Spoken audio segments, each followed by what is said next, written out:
ಪಡಿತರ ಚೀಟಿಯ ಕಡಿತಗೊಳಿಸುವಂತಹ ಪ್ರಕ್ರಿಯೆ ಶುರುವಾಗಿದೆ. ಇದು ರಾಜಕೀಯ ದಾಳ ಕೂಡ ಆಗಿದೆ.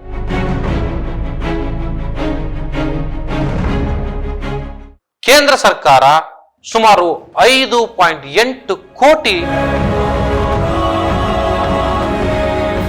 ಇಲ್ಲಿ ಎರಡೂ ಪಕ್ಷಗಳು ಕೂಡ ಬಡವರ ಹೊಟ್ಟೆ ಮೇಲೆ ಹೊಡಿಲಿಕ್ಕೆ ಹೊರಟಿದ್ದಾರ.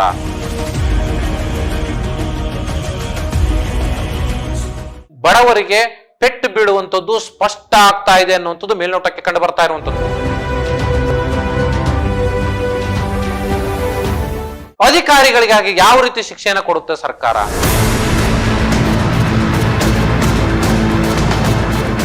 ನಮಸ್ಕಾರ, ನೀವು ನೋಡ್ತಾ ಇದ್ದೀರಿ ಪ್ರಜಾಧ್ವನಿ ಟಿವಿ. ಪ್ರಜಾ ಸ್ಪೆಷಲ್ ವಿಶೇಷ ಕಾರ್ಯಕ್ರಮಕ್ಕೆ ಸ್ವಾಗತ. ನಾನು ನಿಮ್ಮ ರಮೇಶ್ ರಿಜು.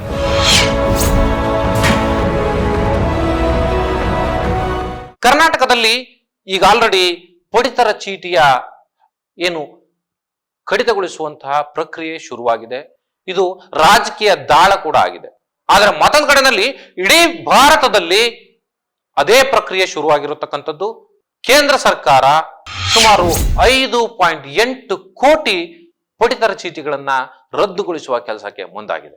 ಕೇಂದ್ರ ಸರ್ಕಾರದ ಮಾನದಂಡದ ಆಧಾರದ ಮೇಲೆ ಇಡೀ ಭಾರತದಲ್ಲಿ ಈಗ ಆಲ್ರೆಡಿ 5.8 ಕೋಟಿ ಪಡಿತರ ಚೀಟಿಗಳನ್ನ ರದ್ದುಗೊಳಿಸಲಾಗಿದೆ. ಸೊ ಇಲ್ಲಿ ಯಾವ ಮಾನದಂಡಗಳನ್ನ ಇಟ್ಟುಕೊಂಡು ಕೇಂದ್ರ ಸರ್ಕಾರ ಪಡಿತರ ಚೀಟಿಯನ್ನ ರದ್ದುಗೊಳಿಸ್ತಾ ಇದೆ ಅನ್ನುವಂಥದ್ದು ಬಹಳ ಕುತೂಹಲಕಾರಿ ಅಂಶ. ಕರ್ನಾಟಕದಲ್ಲಿ ಈಗ ಆಲ್ರೆಡಿ 11 ಲಕ್ಷ ಪಡಿತರ ಚೀಟಿಗಳು ಬ್ಯಾನ್ ಆಗಿದ್ದಾವೆ, ಅಂದ್ರೆ ರದ್ದುಗೊಂಡಿದ್ದಾವೆ. ಆ ಪ್ರಕ್ರಿಯೆ ಪೂರ್ಣಗೊಳ್ತಿದ್ದ ಹಾಗೆಯೇ ಒಂದ್ ಕಡೆ ಬಿಜೆಪಿ ಬಡವರ ಹೊಟ್ಟೆ ಮೇಲೆ ಸರ್ಕಾರ ಹೊಡಿತಿದೆ ಅಂತ ಹೇಳಿ ಬೊಬ್ಬೆ ಹೊಡೆದುಕೊಂಡ್ರು, ಕಾಂಗ್ರೆಸ್ ಸರ್ಕಾರದ ಮೇಲೆ ಮುಗಿಬಿದ್ರು. ಆದರೆ ಈ ಬತ್ತಳಿಕೆಯ ಅಸ್ತ್ರ ಅದೇ ಬಿಜೆಪಿಯ ಕೇಂದ್ರ ಸರ್ಕಾರದಿಂದ ಬಂದಂಥದ್ದು ಅನ್ನುವಂಥದ್ದು ಇಲ್ಲಿಯ ನಾಯಕರಿಗೆ ಗೊತ್ತಾಗಲೇ ಇಲ್ಲ. ಕೇಂದ್ರ ಸರ್ಕಾರ ಪಡಿತರ ಚೀಟಿ ವ್ಯವಸ್ಥೆಯನ್ನ ಡಿಜಿಟಲೀಕರಣ ಮಾಡಬೇಕು ಅಂತ ಹೇಳಿ ಒಂದು ಹೊಸ ಸ್ಕೀಮ್ ಅನ್ನ ಹಾಕೊಂಡು ಈಗ ಡಿಜಿಟಲೀಕರಣ ಪ್ರಕ್ರಿಯೆಯನ್ನ ಆರಂಭಿಸಿದೆ. ಈ ಡಿಜಿಟಲೀಕರಣದ ಪ್ರಕ್ರಿಯೆಯಲ್ಲಿ ಕೆಲವು ಮಾನದಂಡಗಳನ್ನ ಇಟ್ಕೊಂಡು ಹೊರಟಿದೆ. ಆ ಮಾನದಂಡಗಳ ಆಧಾರದ ಮೇಲೆ 5.8 ಕೋಟಿ ಪಡಿತರ ಚೀಟಿಗಳನ್ನ ರದ್ದುಗೊಳಿಸಿದೆ. ಹಾಗಾದ್ರೆ 5.8 ಕೋಟಿ ಪಡಿತರ ಚೀಟಿಗಳು ಈ ಇಡೀ ಭಾರತದಲ್ಲಿ ಜನರೇಟ್ ಆಗಿದೆ ಅನ್ನೋದಾದ್ರೆ, ಅದರಲ್ಲಿ ಅಧಿಕಾರಿಗಳು, ಸ್ವಸಹಾಯ ಸಂಘಗಳ ನಿಭಾಯಿಸ್ತಕ್ಕಂಥ ಅಥವಾ ಸಂಘ ಸಂಸ್ಥೆಗಳನ್ನು ನಿಭಾಯಿಸ್ತಕ್ಕಂಥ ಅಧಿಕಾರಿಗಳು, ಜೊತೆಗೆ ಬೇರೆ ಬೇರೆ ಅಲ್ಲಿರ್ತಕ್ಕಂಥ ಅಧಿಕಾರಿಗಳು ಕೂಡ ಬೇನಾಮಿಯಾಗಿ ಪಡಿತರ ಚೀಟಿಗಳನ್ನ ಪಡಿತಾರೆ ಅನ್ನುವಂಥ ಮಾತುಗಳನ್ನ ಸರ್ಕಾರವೇ ಹೇಳ್ತಾ ಇದೆ. ಸೊ ಹೀಗಿದ ಮೇಲೆ ಇಷ್ಟು ಪ್ರಮಾಣದಲ್ಲಿ ಪಡಿತರ ಚೀಟಿಗಳನ್ನ ಜನರಿಗೆ ಕೊಡ್ತಿದ್ದಾರೆ ಅಂದ್ರೆ ಅಧಿಕಾರಿಗಳು ತಪ್ಪಲ್ವಾ? ಅಧಿಕಾರಿಗಳಿಗಾಗಿ ಯಾವ ರೀತಿ ಶಿಕ್ಷೆಯನ್ನು ಕೊಡುತ್ತೆ ಸರ್ಕಾರ? ಯಾವ ಯಾವ ಮಾನದಂಡಗಳ ಆಧಾರದ ಮೇಲೆ ಪಡಿತರ ಚೀಟಿಗಳನ್ನು ರದ್ದುಗೊಳಿಸಲಿಕ್ಕೆ ಹೊರಟಿದೆ?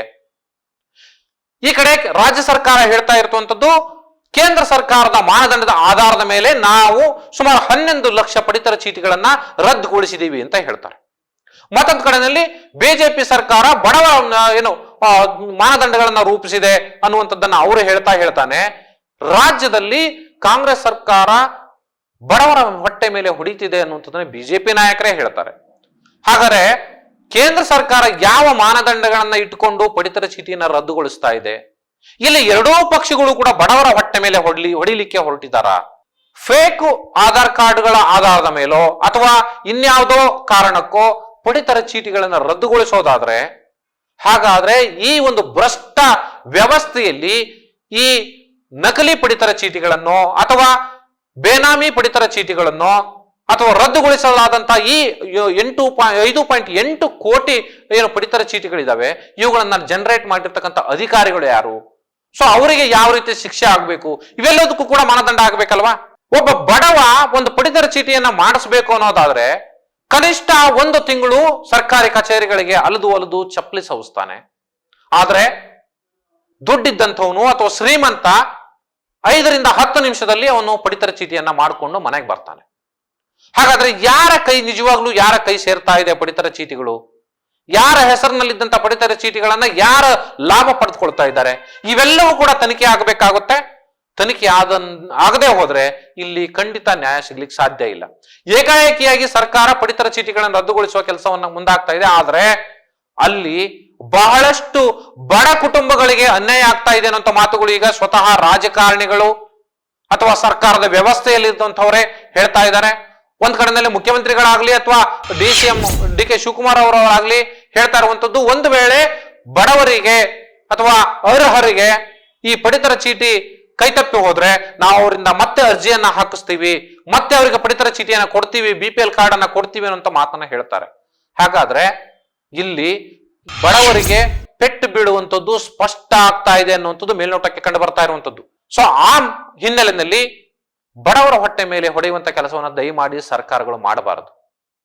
ಅದು ರಾಜ್ಯ ಸರ್ಕಾರವೇ ಇರಲಿ ಅಥವಾ ಕೇಂದ್ರ ಸರ್ಕಾರವೇ ಇರಲಿ, ಪಡಿತರ ಚೀಟಿಗಳನ್ನು ರದ್ದುಗೊಳಿಸುವಂತ ಸಂದರ್ಭದಲ್ಲಿ ಮಾನದಂಡಗಳೇನು, ಆ ಮಾನದಂಡಗಳಿಗೆ ಸೂಕ್ತವಾದ ರೀತಿಯಲ್ಲಿ ಇಲ್ಲಿ ಆ ವ್ಯಕ್ತಿ ಇದ್ದಾನ ಇಲ್ವಾ, ಅಥವಾ ನಿಜಕ್ಕೂ ಈತ ಬಡವನ ಅಥವಾ ಶ್ರೀಮಂತರೇ ಇಲ್ಲಿ ಬಡವರ ಹೆಸರಿನಲ್ಲಿ ಪಡಿತರ ಚೀಟಿಗಳನ್ನ ಮಾಡ್ಕೊಂಡಿದ್ದಾರ, ಇವೆಲ್ಲವನ್ನ ತನಿಖೆಯನ್ನ ಮಾಡಿ ಅನಂತರ ಪಡಿತರ ಚೀಟಿಗಳನ್ನ ರದ್ದು ಮಾಡಬೇಕಾಗುತ್ತೆ.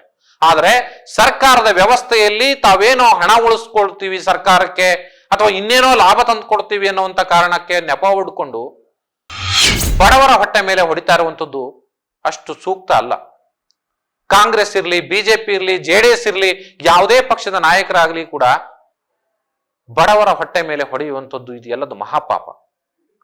ಒಬ್ಬ ಬಡವ ಒಂದು ಸಣ್ಣ ಯಾವುದೋ ಜನನ ಪ್ರಮಾಣ ಪತ್ರಕ್ಕೋ ಅಥವಾ ಮರಣ ಪ್ರಮಾಣ ಪತ್ರಕ್ಕೋ ಅಥವಾ ಒಂದು ಈ BPL ಕಾರ್ಡ್ಗಳನ್ನ ಮಾಡಿಸ್ಲಿಕ್ಕೋ ಅಥವಾ ಇನ್ಯಾವುದೋ ಆಧಾರ್ ಕಾರ್ಡ್ಗಳನ್ನ ಮಾಡಿಸ್ಲಿಕ್ಕೋ ವೋಟರ್ ಚೀಟಿಯನ್ನ ಮಾಡಿಸ್ಲಿಕ್ಕೋ ಸರ್ಕಾರಿ ಕಚೇರಿಗಳಿಗೆ ಅಲೆಯುವಂತ ಸಂದರ್ಭದಲ್ಲಿ ತಿಂಗಳ ಗಂಟಲೆ ಅಧಿಕಾರಿಗಳು ಅರಸ್ತಾರೆ.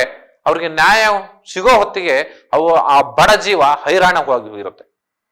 ಹೈರಾಣಾಗಿ ಹೋಗಿರ್ತಕ್ಕಂಥ ಆ ಬಡ ಜೀವಕ್ಕೆ ನ್ಯಾಯ ಸಿಗಬೇಕಾದಾಗ ಅಧಿಕಾರಿಗಳನ್ನ ಪ್ರಾಮಾಣಿಕವಾಗಿ ಕೆಲಸ ಮಾಡಿಸ್ಬೇಕಾದದ್ದು ಸರ್ಕಾರದಲ್ಲಿರ್ತಕ್ಕಂಥ ಜನಪ್ರತಿನಿಧಿಗಳ ಜವಾಬ್ದಾರಿ. ಅದು ಸಚಿವರು ಇರ್ಬೋದು ಅಥವಾ ಶಾಸಕರಿರ್ಬೋದು ಅಥವಾ ಹಿರಿಯ IAS ಅಥವಾ KS ಅಧಿಕಾರಿಗಳು ಇರ್ಬೋದು.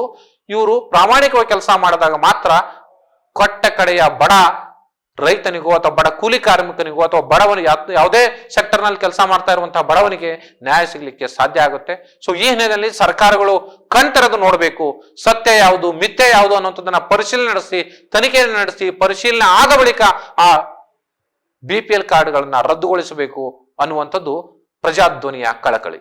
ಇದು ಈ ಹೊತ್ತಿನ ವಿಶೇಷ. ನಮಸ್ಕಾರ.